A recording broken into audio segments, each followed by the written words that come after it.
আর এই বেড়াটাতে ভেঙে পড়ে যাবে। এই বেড়াটা নড়তেছে, প্রত্যেকটা বেড়া জিআই তার দিয়ে বাঁধা। এই বেড়াটা দেখো একদম কিরম নড়তেছে। বাবা এদিকে নিয়ে এসো, তোমরা বুঝতে পারতেছো? এই দেখো, এই দেখো উপরে ওই ওই ওই কাঠের গায়ে রেখো না, ওই দেখো। আরে বেড়া থাকবে না, এই বেড়া থাকবে না তো, পুড়ে যাবে। দড়ি দড়ি ফড়ি সব নরম হয়ে গেছে। নরম হয়ে গেছে, দেখো মাটির অবস্থা। যত গোবর দিচ্ছি তত যেন সরে যাচ্ছে। জানি না পরিস্থিতি কি হবে। বাপির বাবার তো কোনো পাত্তাই নেই এসব দিকে। জানি না তার কোনো চিন্তা ভাবনা আছে কিনা, ভবিষ্যতে কোনো প্ল্যানিং আছে কিনা, কিচ্ছু জানি না। বন্ধুরা বাড়িতে এসে দেখছি বাপির বাবা বাড়িতে নেই, বাপির বাবা কাজে গেছে। তো ওই জন্য বাপি আর আমি বাড়িতে। আর দেখো ঘর বাড়িগুলো খুব খারাপ পরিস্থিতি হয়ে গেছে, একটু গোবর মাটি দেব। আর ওদিকে রান্না বসানো আছে, যেহেতু মাংসের তরকারি মা দিয়েছে। তো বন্ধুরা চলো এখন একটু উল্কি মাটি তুলে নিয়ে আসবো। আর কালকে তো মানে প্রচুর মাইক বাজছিল, ওই জন্য তোমাদের আর কোনো ভিডিও দিতে পারিনি। তো চলো, এই যে দেখো এখন বালতি নিয়েছি।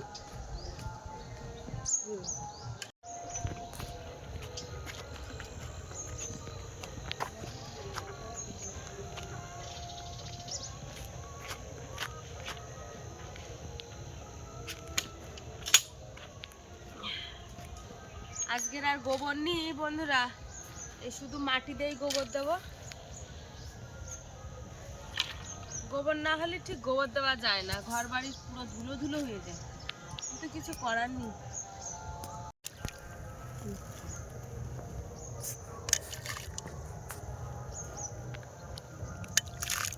ধুলো উঠতেছে, সেগুলো তুলে দিতে হবে।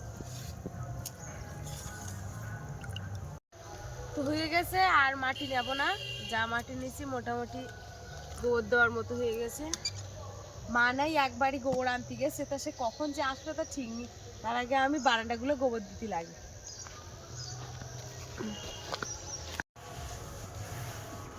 শুধু জল দেই, বারান্দাটা গোবর দিচ্ছি।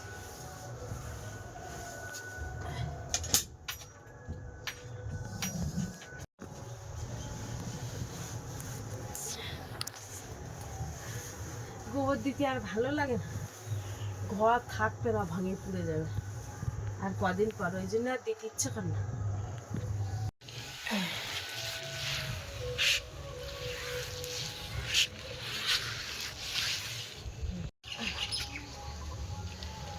বেড়াটা এত পরিমাণে নড়তেছে বন্ধুরা, সে আর বলার কথা না। আর এই জায়গায় কি করে গোবর দেবো আমি ঠিক বুঝতে পারছি। ধসে যাচ্ছে, হ্যাঁ ধসে যাচ্ছে, মাটি খুশে পড়ে যাচ্ছে, তারপরে ভাল লাগতেছে না আর গোবর দিতে। এবার থাকলি তো দেখ, হাত টানা দিচ্ছি তো দাঁড়াচ্ছে, ভাল লাগে না। মাঝে মাঝে মনে হয় থাক দিন উড় পুড়ে যায়, ওই মাটি দাঁড়াচ্ছে না, শুধু জল দিয়ে দিচ্ছি। তাও দেখো একটু জল নিয়ে আসি, জল নিয়ে তারপরে করি। আর এই বেড়াটাতে ভেঙে পড়ে যাবে। এই বেড়াটা নড়তেছে, প্রত্যেকটা বেড়া জিআই তার দিয়ে বাঁধা। এই বেড়াটা দেখো একদম কিরম নড়তেছে। বাবা এদিকে নিয়ে এসো, তোমরা বুঝতে পারতেছো? এই দেখো, এই দেখো উপরে ওই ওই ওই কাঠের গায়ে রেখো না, ওই দেখো।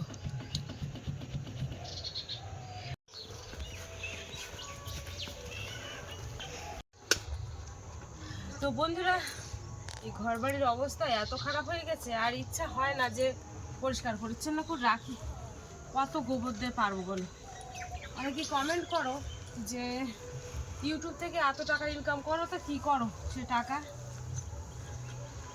আমার যেরকম যে হিসাবে ভিউজ হয় বন্ধুরা, সেই হিসাবে কিন্তু আমার সেরকম কোনো আর্নিং ঢোকে না।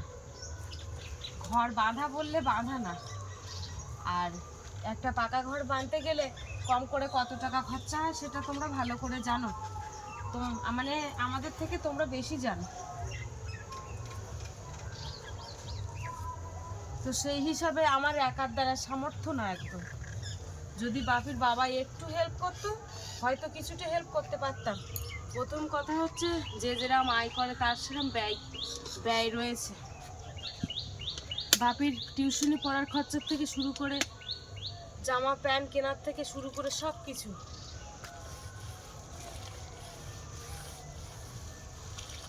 বাপির ঠাম্মার থেকে শুরু করে হয়তো কথাগুলো বললে হয়তো তোমাদের অনেক রকম অনেক কিছু মন্তব্য থাকবে। বাপির ঠাম্মার শাড়ি, জবের থেকে আমি কিছু না কিছু একটু আয় করতে শিখেছি, সেইখান থেকেই কিন্তু বাপির ঠাম্মার সেইখান থেকেই শাড়ি দেওয়া শুরু করেছি। আজও আমার মার দুর্গাপুজোর সময় প্রত্যেকের জামা প্যান্ট জুতো সবার, কারোর বাদ রাখিনি।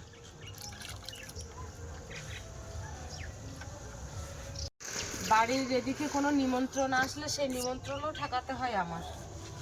বাপির বাবা বাড়ি থাকে না সবসময়, সবার কাছে ওইভাবে অত টাকা চাওয়া যায় না। মাটি ধসে পড়ছে।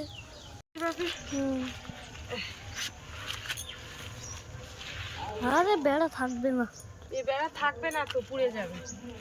দড়ি দড়ি ফড়ি সব নরম হয়ে গেছে। নরম হয়ে গিয়ে দেখো মাটির অবস্থা, যত গোবর দিচ্ছি তত যেন সরে যাচ্ছে। বন্ধুরা, একার দ্বারা তো সম্ভব না সবকিছু। তা যাদের যা মন্তব্য আছে অবশ্যই কমেন্টের মাধ্যমে জানাতে পারো। সবকিছু তো তোমাদেরকে জানাই।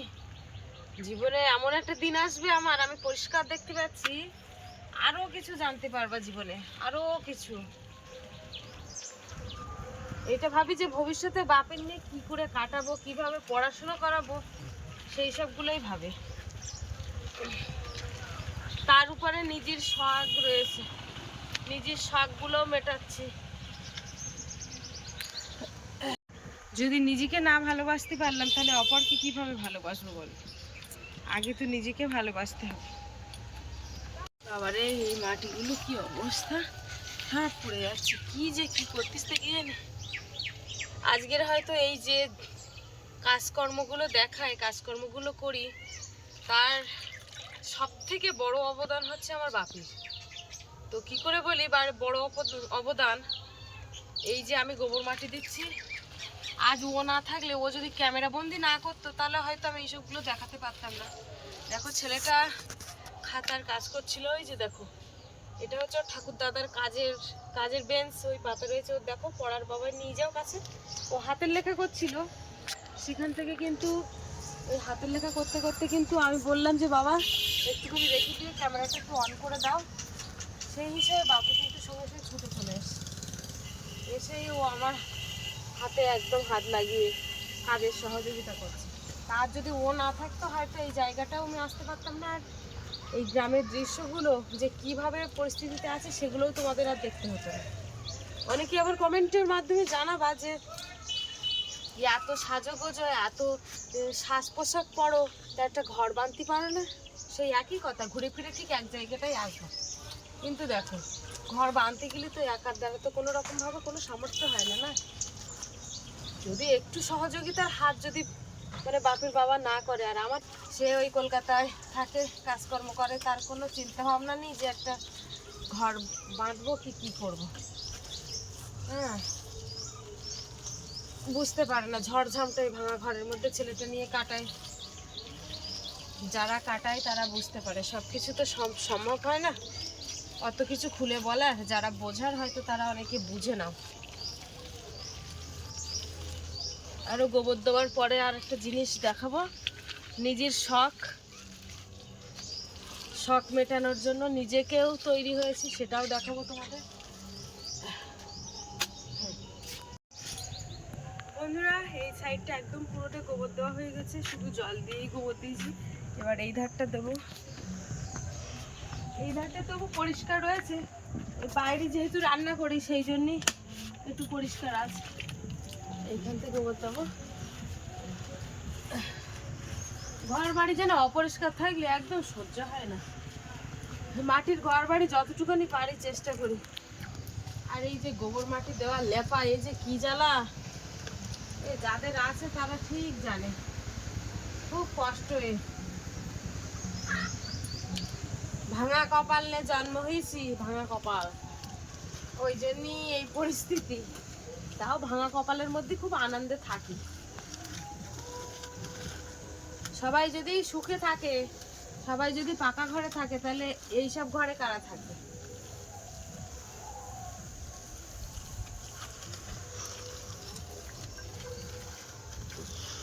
তাই তো বাপি? তুমি খুশি তো এই কাঁচা ঘরে থেকে? খুশি? আচ্ছা, আমার বাপি খুশি মানে আমি খুশি, আর চিন্তা করতে হবে। এই যে এই ধারটা দিচ্ছি,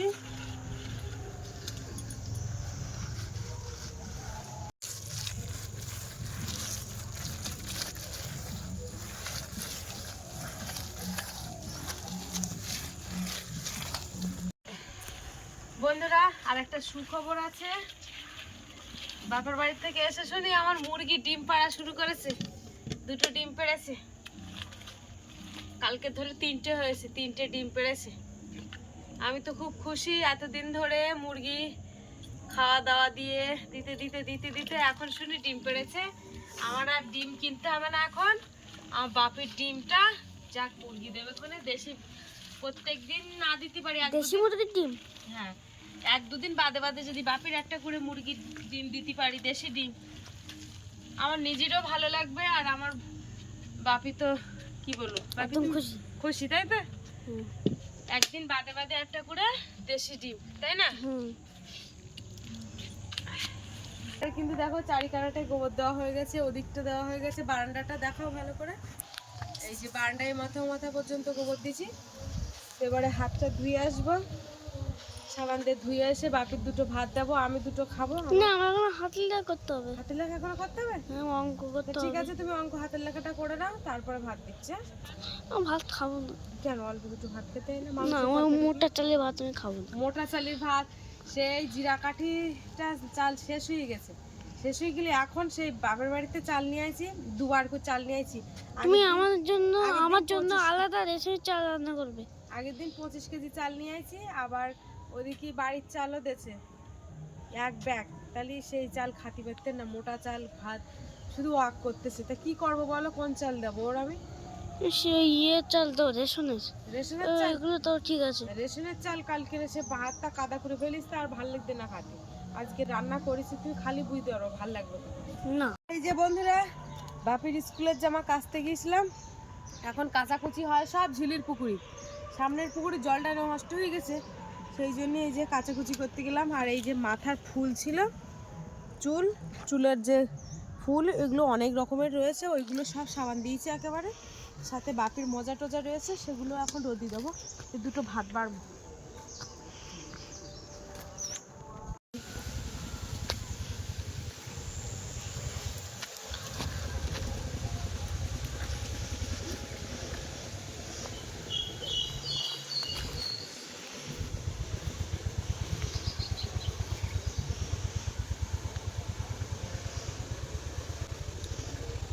বাপির স্কুলের মজা ওই দুটোই আমার। এই চুলের ফুলগুলো এখন কোন যায়, রোদি দেবো তো, কি জানি চুল লেগে রয়েছে, এগুলো চুলগুলো ছাড়াতে হবে। কটা আছে এখানে? 1টা 2টো 3টে 4টে 5টা 6টা 7টা 8টা 9টা ফুল পাইছি। আর এখনো কোন জায়গায় কেটা কোন জায়গায় রয়েছে বলতে পারছি না, বিছানা টিছানা থাকতে পারে। বন্ধুরা এই যে দেখো, এখন এই মাংসের তরকারিটা গরম করতে বসিয়েছি, গরম হচ্ছে।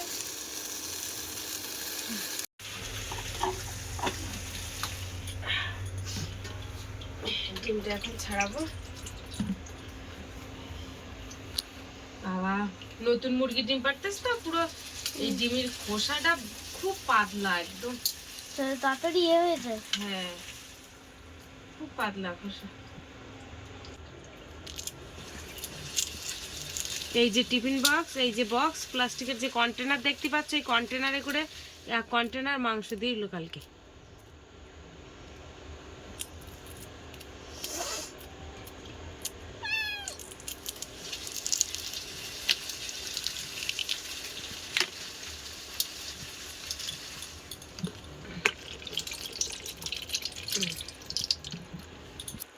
এখন তো মাংস দিয়ে খেয়ে যাচ্ছে, ওই জন্য এখন আর ডিম দিচ্ছি না।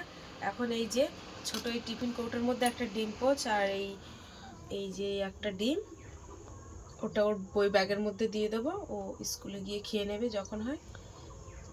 এই হয়েছে, দেখো তো এগুলো একটু সামান্য লবণ দিয়ে দিই, হ্যাঁ চিটিয়ে। বিট নুন দিলে ভালো হতো, তাই এটা হচ্ছে টাটা লবণ, একটা দিই, অসুবিধা নেই। ঠিক আছে তো?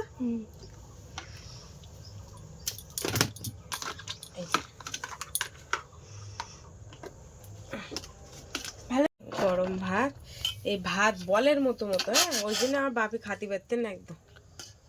আজকে ভাত নরম করেছি, নলিতে ঢুকতেন না, না বাবারে হাত পুরো হয়ে গেছে। ওই তোমার জামাই উজ্জ্বলা দিচ্ছি, ওই জন্য হাতটা একটু রঙিন হয়ে গেছে।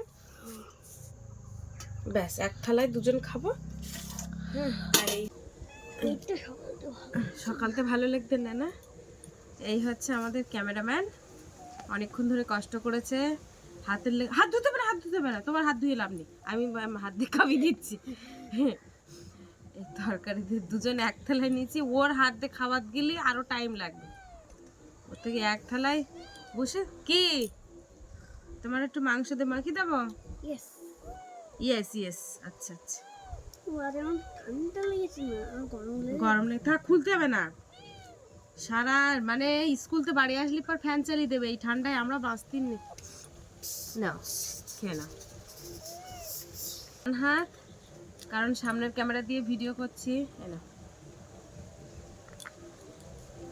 ভাত পড়ে যাচ্ছে এখানটায়, গুছিয়ে খেতে হয়।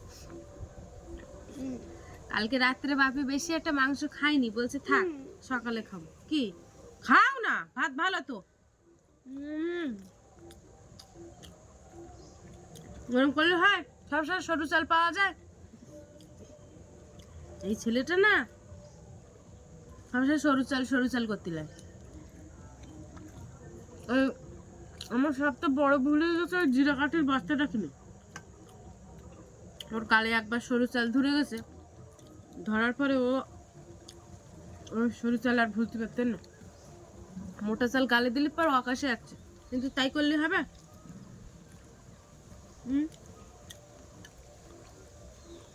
যেরম ঘরে জন্ম নিয়েছে সেইরকম খেয়ে অভ্যাস করতে হবে। সব জায়গায় গেলে যেন কোনো অসুবিধা না হয়।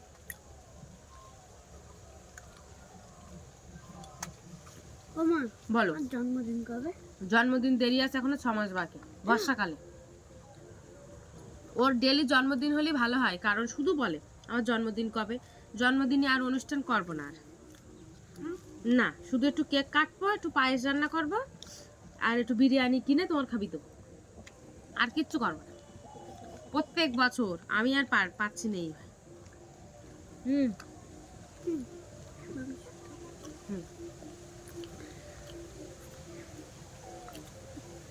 জন্মদিনের বাজার করার থেকে শুরু করে গোসাবাতে বাজার বয়ে নিয়ে আসা, চাল পর্যন্ত গোসাবাতে বয়ে নিয়ে আসে।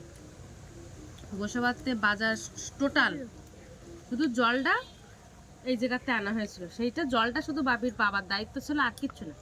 20 লিটারের ড্রাম, 1 ড্রাম জল এনে দিয়েছিল, তাছাড়া আর কোনো দায়িত্ব না, সব দায়িত্ব নিজে। ওই জন্য বলে এত দায়িত্ব নিয়ে আমি আর পারতেছি না। ভালোভাবে পড়াশোনা করো,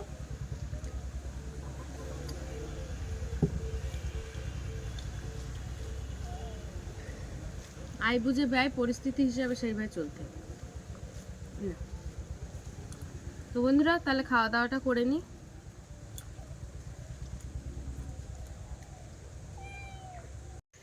এই যে খাওয়া দাওয়া করে এখন বালতি নিয়ে যাচ্ছি চানের ঘাটের দিকেই, চান করব। আর ওদিকে বাপি একটু বাথরুমে গেছে, ওর জন্য 1 বালতি জল তুলে নিয়ে আসবো, এসে চান করে দেবো, দিয়ে ওর স্কুলে পাঠাবো। তো বন্ধুরা দেখো, বাগানটা কত সুন্দর সবুজ হয়ে গেছে, আলু বাগানটা। আর ওই যে তোমার ভুট্টার দানা রোয়া হয়েছিল, সেই ভুট্টা গাছ দেখো কি সুন্দর বেরিয়েছে। এই যে দেখো, এইটা হচ্ছে ভুট্টা গাছ, এই একটা কি সুন্দর, এইখানটায় মরে গেছে গাছটা। এই যে একটা, এই লাইন দিয়ে পুরো ভুট্টা এ মাথা ও মাথা পর্যন্ত দেওয়া, দারুণ হয়েছে একদম। এই যে, তো ওই যে বাজারে বিক্রি হয় না ভুট্টা পুড়িয়ে লেবু দিয়ে লবণ দিয়ে খুব সুন্দর করে পুড়িয়ে দেয়, তো একটা 40 টাকা করে নেয় আমাদের এখানে। তো মেলায় গেলে বাপি বলে আমার একটা ভুট্টা পোড়া দাও, তো সেই হিসাবে ওকে দেওয়া হয়। তো বলে যে মা বাড়িতে এই গাছ লাগানো যায় না ভুট্টা গাছ? তো দাদাভাই বলছে হ্যাঁ লাগানো যায়। তো সেই হিসাবে দানা কিনে এনে দিয়েছিলাম, ওর ঠাম্মি লাগিয়ে দিয়েছে। প্রথমে আমি লাগিয়েছিলাম, সে গাছগুলো হয়নি, কারণ এই ভুট্টার দানা রুইয়ে প্রচুর পরিমাণে জল দিতে হয়, আর ওখানে জল এত পরিমাণ মানে কম হয়ে গিয়েছিলো জলের ঘাটতির জন্য, আর কি গাছগুলো বেরোয়নি। তো এখন এইখানে মেশিন দিয়ে জল দেওয়া হয়, মোটর দিয়ে, ওই জন্য গাছগুলো খুব সুন্দর হয়েছে। আর বাপি তো শুধু বলছে মা ভুট্টা হতে আর কতদিন বাকি? তাই আমি বলছি দেরি আছে বাবা, এখনও দেরি আছে, এখনও 2 মাস দেরি আছে। আলু উঠে যাবে, তারপরে ভুট্টা গাছ আমার সমান খুব লম্বা হয়ে যাবে, তারপরেই তো ভুট্টা না। যাই দেখি, এই যে দেখো এই ঝিলির পাড়টা, গরমের সময় কিন্তু এখানেই চান করা হয়। তো এই যে দেখো এখন আমি এই ঘাটে নেমেই চান করব। এক্ষুনি ওই কাচাকুচি করে গেলাম। এই যে সেটা সাবানের গুঁড়ো, আর এর মধ্যে সেই উজালা ঢুকিয়ে রেখেছি, আর এই যে কমফর্ট সব এখানে পড়ে রয়েছে, এগুলো সব গোছাবো এখন। চান্দান হয়ে গেছে। আর এক্ষুনি কালকে একটা হালকাতা ছিল বাড়ির পাশের দোকানে, তো কার্ড যদিও আমাদের বাড়িতে দিইনি, আমরা বুঝতে পারিনি। হঠাৎ মাত্র বাপির বাবা ফোন করে বলছে যে বাপির পাঠিয়ে দাও, দোকানে গিয়ে হালখাতাটা করে আসুক। এখন টাকা রয়েছে ফোন পেতে, ওর বাবা এক্ষুনি টাকা পাঠিয়ে দিয়েছে। তো বলেছে যে ওখানে স্ক্যানারে মেরে ছবিটা করে আর কি হালখাতাটা করে আসতে হবে। তো যাই হোক, এখন বাপি যাচ্ছে হালখাতা করতে, ওই স্ক্যানারের ছবিটা দোকান থেকে তুলে নিয়ে আসবে। আর এদিকে আমারও চান হয়ে গেছে, আমি যাব ঠাকুর ঘরে পুজো দিতে। ওর সব গুছিয়ে আগে রেডি করে নিই। বাপি হালখাতা করেছো? কত টাকা লিখে দিয়েছে? 1030 টাকায় না। আর ছবি তুলেছো? হ্যাঁ, এখানে ছবি। এই যে 1030 টাকা। আর কি মিষ্টি দেখি ওর মধ্যে, খোলা দিন দেখি। তোমার ঠাম্মির একটা দাও, ঠাম্মি কি দিয়ে ভাত খাচ্ছে? ও দাও, ঠাম্মির মিষ্টি দাও।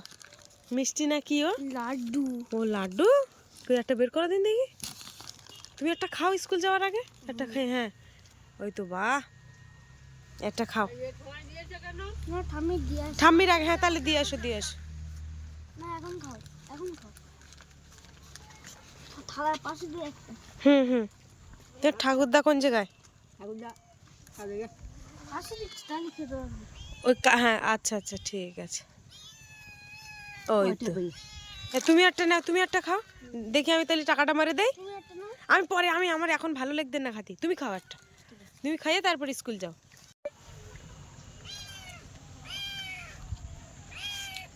ভালো বাপি টাকা মারে দিছে। থাক, ওটা থাকো, আবার ছেড়ার কি দরকার। খাই না, তুমি বইগুলো গুছিয়ে নাও ঝটপট করে। হ্যাঁ কি বলতেছো? 1030 টাকা। হ্যাঁ মারে দিছি, থাক। আবার ওতে ওই কাগজে দিতে হবে না। আমার না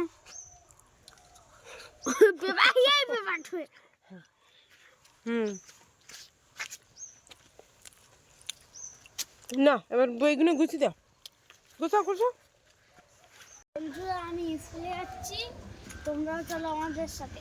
আচ্ছা, তোমার বই ব্যাগকে নিয়েছে? এই তো দেখো, কালকে এই জুতোটা কিনেছিলাম, এইটা। ওই জন্য আর শুটা পরিনি। হ্যাঁ, শু আর পরিনি, তার থেকে এই জুতো পরে যাবো। আচ্ছা বাপি দেখো, এই ফাঁকা জায়গাটায় বসবে না, ওই কানাই ছাড়া বসবে না। এখন বই ব্যাগ নিয়ে দাঁড়িয়ে রয়েছে। প্রত্যেক দিন যদি এরকম করে। বসো, এই ফাঁকা জায়গায় বসো, বা ওই যায় বসো। তখন যে বাসপা তুমি এই টেবিলের ওপর বসে, টেবিলের ওপর বসে পড়ো।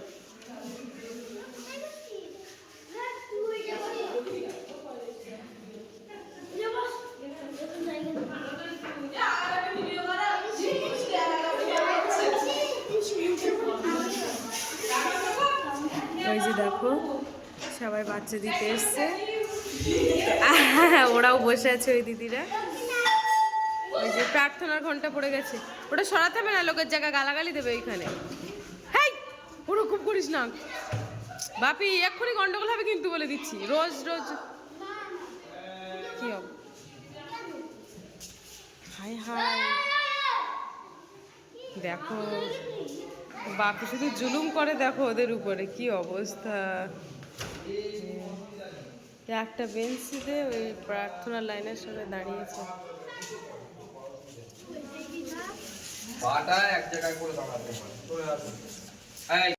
বন্ধুরা, বাপিকে দিয়ে এই যে বাড়িতে চলে এসেছি। আর দেখো কাকিমা ছাগল বেঁধে গেছে এইখানে, কারণ এখানে ঘাস আছে অনেক। তো এই যে ছাগলের দুটো বাচ্চা হয়েছে, দেখো কি সুন্দর। বাবারে ধার, এই যে দেখো কি দারুণ খাচ্ছে। এই ঘাটের ধারে বেঁধে দিয়ে গেছে। এই যে দুটো বাচ্চা দেখো লাফাচ্ছে। আসো এদিকে আস।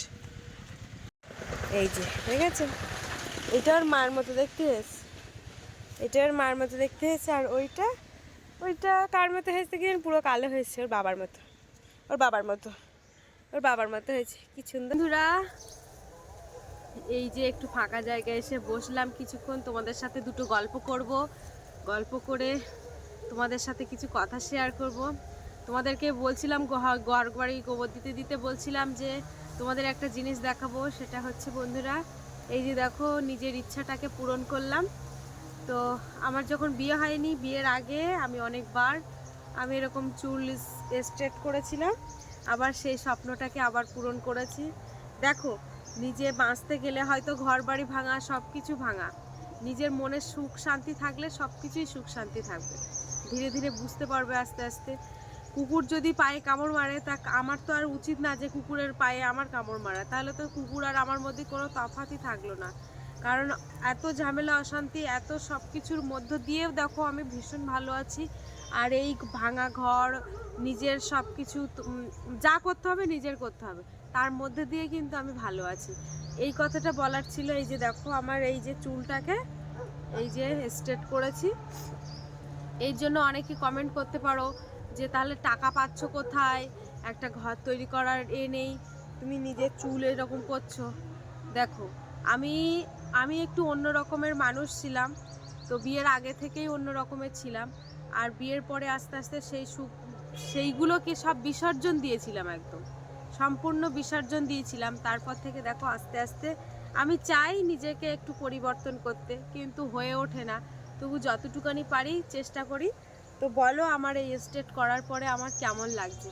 আমি খুব পছন্দ করি, ছোটোবেলা থেকে নাচ গান আমি এইগুলোর সাথেই যুক্ত ছিলাম। আমি ভীষণ পছন্দ করি নাচ গানের সাথে যুক্ত হয়ে থাকতে, খুব ভালো লাগে, আমি এগুলো পছন্দ করি। তো যাই হোক, কারোর কোনো বাজে কেউ মন্তব্য করবে না। আশা করি আমার পরিস্থিতি তোমরা সবাই বুঝতে পারছো যে আমি কি পরিস্থিতিতে থাকি, কি করি।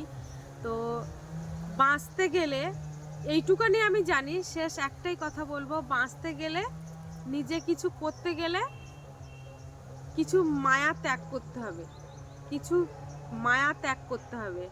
হ্যাঁ, একটা জায়গায় যেতে গেলে আজ আমার বাপি এভরিথিং, তোমরা সব কিছু জানো যে তার কি করছি। ও যদি একবার ক্যামেরার সামনে আনি, ও সব বলে দেবে যে কি হচ্ছে, মা কিভাবে কি করে কাটায়, কি হচ্ছে, কি সমস্যা, সব কিছুই ও বলবে, কিন্তু ও কিছু বলে না। তো যাই হোক, ও সব কিছুর জন্য আমাকে প্রচুর সাহায্য করে, সেটা তোমরা জানো।